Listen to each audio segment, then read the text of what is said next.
Hare Krishna. My name is Madhavendra Puri a disciple of His Holiness Bhakti Chaitanya Swami. I am currently a full-time yoga instructor, and I teach at various studios all around Johannesburg in South Africa.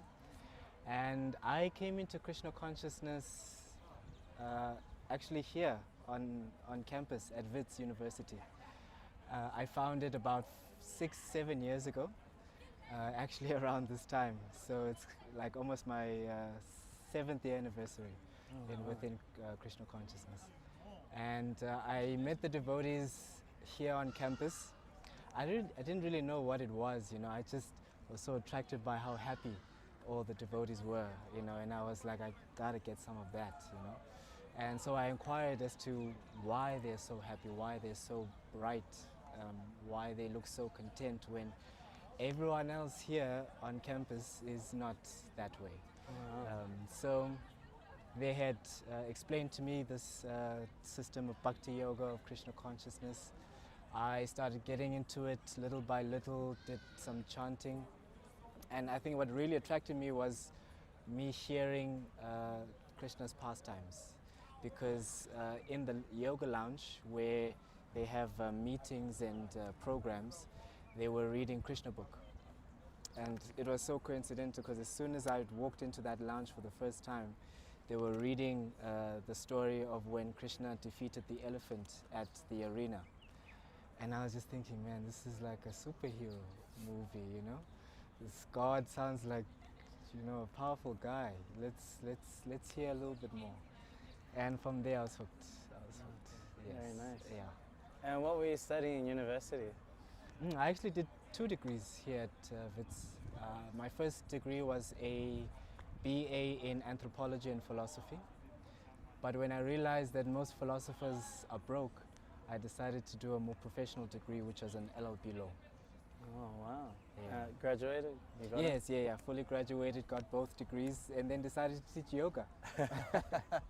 Were you doing yoga before you met the devotees? Yeah. Actually, I guess my bhakti journey and my yoga journey kind of coincided because the yoga society was run by, the brahmacharis.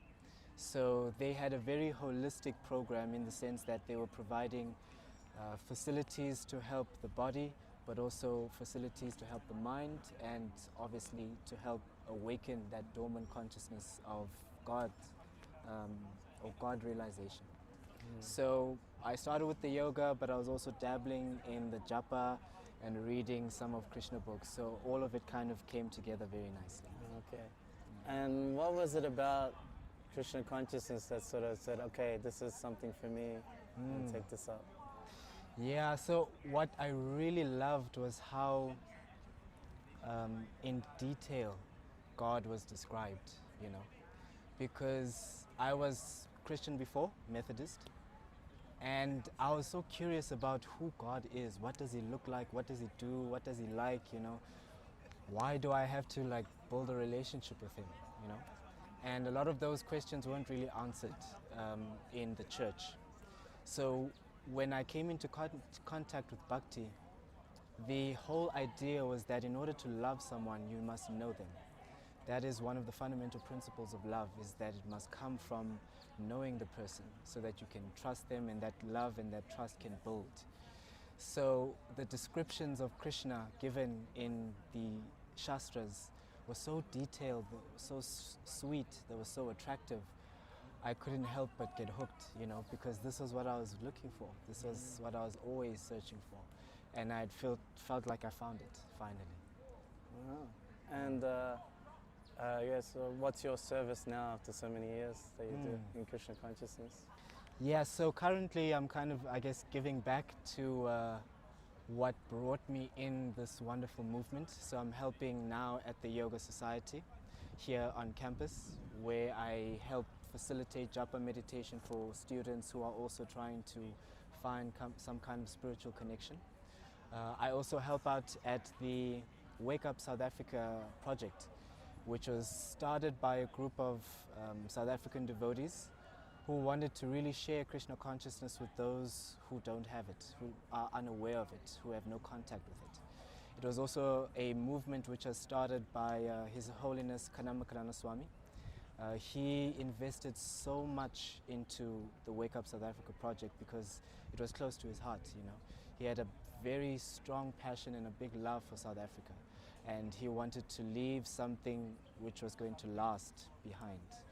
So currently I'm helping out there. I help out with whatever services are required, play a little bit of drum, which is my passion. And yeah, I'm just there to avail myself to all the programs and whatever is needed to push the program forward. Yeah. And how's the students' reception to like the Japa sessions, the book reading? What do you find exciting about them getting connected to Bhakti Yoga Society?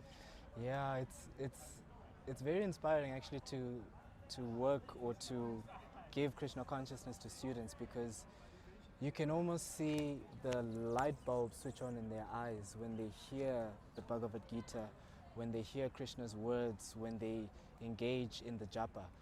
It feels like they have finally found something that they've been searching for lifetimes, which is exactly how I felt when I came into Bhakti. You know?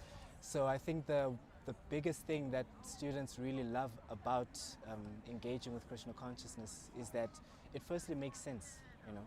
It makes sense philosophically. They can understand it because, you know, students are so intelligent. You know, they can easily spot a false person, you know. So for them, it kind of just makes sense. It fits. And also it helps them to actually elevate themselves while they're studying. You know, it fits so nicely into their normal routine that it doesn't have to be imposed. It doesn't feel like something unnatural. And also in the process, they're finding that it makes them happy.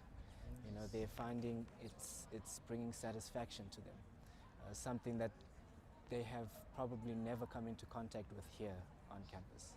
And do some of them become practicing devotees, or like yourself? Yeah, so a lot of them do kind of graduate, I guess, from the Yoga Society program. I'm guess one of the success stories, I guess. So they start off as students, and when they really get into it, they become regular chanters, and eventually they become devotees. And I guess that's also the reason for the Wake Up South Africa project, because it's helping to facilitate their transition from student life to adult life as devotees, you know, and how they can incorporate their spiritual practice into day-to-day life even after they leave, you know, the campus and the university, after they stop being students. Yeah. So you were talking about this Wake Up South Africa project that started by His Holiness Kadamba Kanana Maharaj. Yes. You're obviously connected to it. It was more focused on preaching to the African population in South Africa. Yes. How did Maharaj touch your heart? Sure, Maharaj touched all the places in my heart, you know, in so many different ways.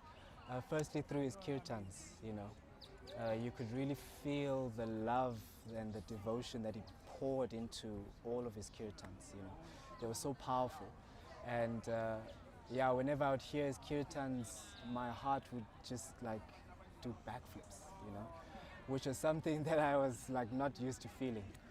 And the other reason that I really connected with Maharaj, or the way he touched my heart, was his devotion to African preaching, you know.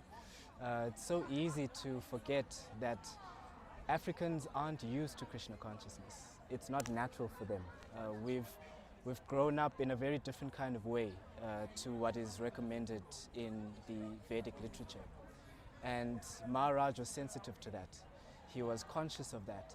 And he tried to give Krishna consciousness to the Africans in a way which is not going to put an imposition on them, which is not going to jolt them out of their routine, but gradually start to uplift their consciousness to the point where they can fully take Krishna's love and develop prem and love for Godhead. So yeah, I really appreciated that from Maharaj.